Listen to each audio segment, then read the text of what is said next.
महाराज को गोपियों ने और श्री किशोरी जी ने प्रेम का पाठ पढ़ाया। उद्धव जी महाराज 6 महीने बाद लौट करके मथुरा पधारे। मथुरा आकर के ठाकुर जी को वापस वृंदावन ले जाने की याचना करने लगे, लेकिन ठाकुर जी बोले, उद्धव ये व्रज सदा मुझ में विराजमान है, तुम देखो। इस प्रकार उद्धव पर अनुग्रह करके ठाकुर जी ने फिर मथुरा में 17 बार चढ़ाई की, जरासंध ने उसको हरा दिया। 18वीं बार ठाकुर जी रण छोड़ के द्वारिका में विराज गए। बोलो द्वारिकाधीश की। द्वारिका जाकर के ठाकुर जी ने पहले तो बलभद्र भैया का रेवत राजा की पौत्री से, रेवती से श्री बलराम जी का विवाह हुआ। बोलो रेवती रमण भगवान की। बलराम जी की पत्नी का नाम क्या है? रेवती। और ये कौन है? रेवती रमण। जैसे ये राधा रमण है, ये रेवती रमण है। रेवती के साथ में बलराम जी, बड़ी सुंदर कथा है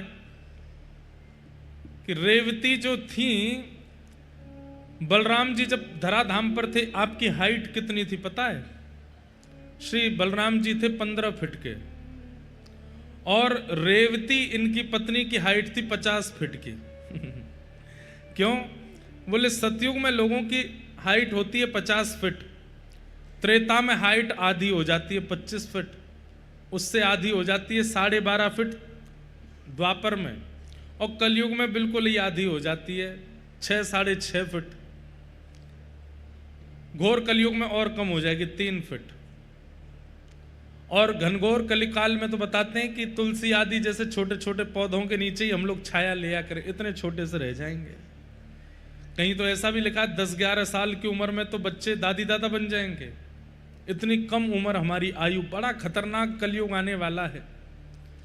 तो रेवती जो थी, इनका जन्म हुआ था सतयुग में, और श्री बलभद्र जी का प्राकट्य हुआ द्वापर में। बोले कैसे जोड़ी बनी?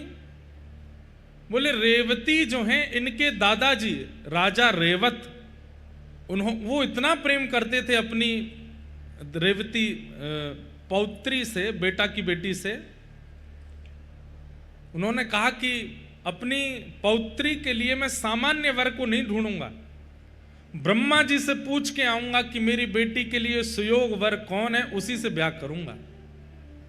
तो रेवत राजा ब्रह्मा जी के पास गए। ब्रह्मा जी का दिन बहुत द्रुत गति से चलता है। सतयुग त्रेता द्वापर कलयुग, सतयुग त्रेता द्वापर कलयुग, सतयुग त्रेता द्वापर कलयुग। जब 71 टाइम्स बीत जाते हैं, तब ब्रह्मा जी का एक दिन होता है। मतलब कलयुग 71 बार बीत जाएगा, सतयुग त्रेता द्वापर कलयुग, तब ब्रह्मा जी का एक दिन होगा। तो मतलब ब्रह्मा जी के 1 सेकंड में मेरे 2-4 जन्म हो जाते होंगे, इतना। और ऐसे ब्रह्मा जी के 100 साल जब पूरे होते हैं, तब भगवान का एक दिन होता है। सोचो। इसलिए उस क्षेत्र में तो जाओ ही मत, यहीं जगन्नाथ ही रहे आओ, वृंदावन ही रहे आओ। वो ऊपर वाले परमात्मा को पहचानने की कोशिश मत करना। सतुबाल बुद्धि भागवत में लिखा है, दिमाग घूम जाएगा, नहीं पहचान पाओगे। तो रेवत राजा गए कहां? ब्रह्मा जी के पास। और ब्रह्मा जी के पास जाकर के बोले, मेरी बेटी के लिए सुयोग वर बताओ। ब्रह्मा जी बोले, तुरंत भागो नीचे। बोले क्यों? ब्रह्मलोक में 1 सेकंड भी अगर आप व्यतीत करोगे, इतने में तो वहां पर कितने युग बीत जाएंगे। और आप अगर अब विलंब करेंगे, तब तक दोबारा सतयुग आ जाएगा। अभी सतयुग निकल जाएगा, त्रेता निकल गया, द्वापर प्रारंभ हो गया है। और जब तक आप नीचे पहुंचेंगे, तब तक भगवान का अवतार हो चुका होगा। भगवान के बड़े भैया के रूप में श्री बलराम जी महाराज शेषनाग बन करके गए, वही आपकी बेटी के लिए सुयोग वर हैं, ब्याह कर दीजिए। रेवत राजा जैसे पृथ्वी पर आए, सतयुग निकल गया, त्रेता निकल गया, द्वापर आ गया इतनी देर में। तो और आकर के देखा तो सीधे पहुंचे द्वारिका, और द्वारिका जाकर के बताया, ब्रह्मा जी ने कहा है मेरी पौत्री से आपके पुत्र का ब्याह होगा। बलराम जी महाराज बोले, ये देव की मैया बोली, जब स्वयं ब्रह्मा जी कह रहे हैं, रोहिणी मैया बोली स्वयं ब्रह्मा जी कह रहे हैं, तो फिर कुछ और विचार क्या करना चाहिए? आप तैयारी करो, हम तो बारात लेके आते हैं लाला की। और तैयारी करी महाराज। अभी तक बलराम जी मिले नहीं है होने वाली बहू से।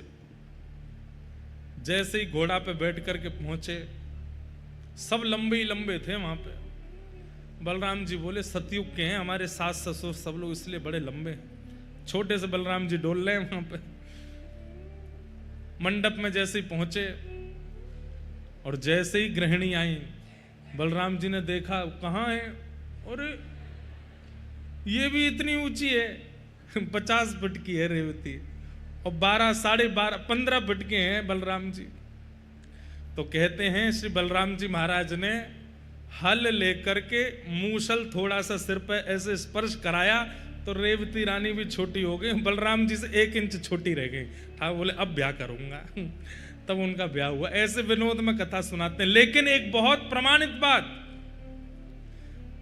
रेवत राजा ने अपने पौत्री के ब्याह में दहेज क्या दिया?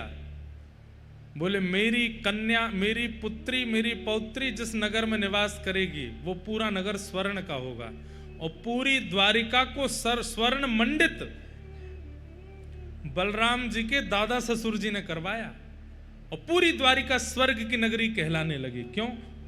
क्योंकि वहां स्वर्ण मंडित हो गया, पूरे स्वर्ण से नगरी को मंडित किया। यही दहेज दिया था रेवत राजा के, रेवती और श्री बलराम जी के ब्याह में।